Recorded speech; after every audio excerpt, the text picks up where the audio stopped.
Cross the line, understanding the phrase in English. Hello everyone, welcome to our English language learning series. Today, we're diving into the fascinating world of English phrases, specifically, cross the line. This phrase is commonly used in various contexts, and understanding its meaning and usage can really enhance your English skills.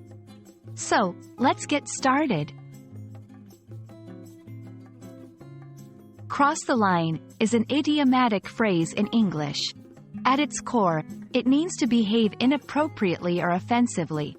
The line here refers to a figurative boundary of acceptable behavior or actions.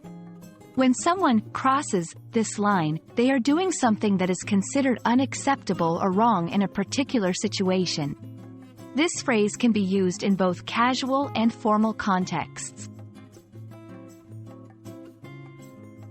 To understand this phrase better, let's look at some examples.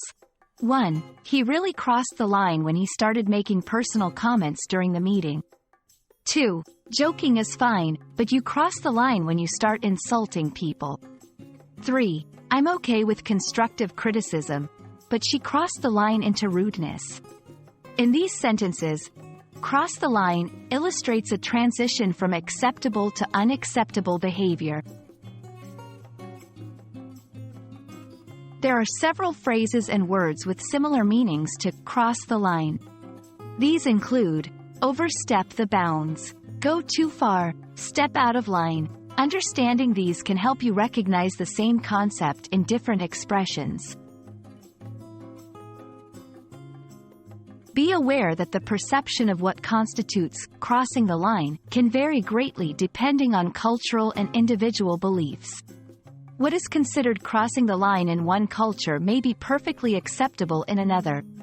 As a learner, try to understand the cultural context and sensitivity of the area or community you are interacting with. And that's a wrap on our exploration of cross the line. Remember, idiomatic expressions like this are a key part of mastering the English language. They add color and depth to our conversations, and understanding them can greatly improve your communication skills. Hope you found this video helpful, and we look forward to seeing you in our next session. Happy learning!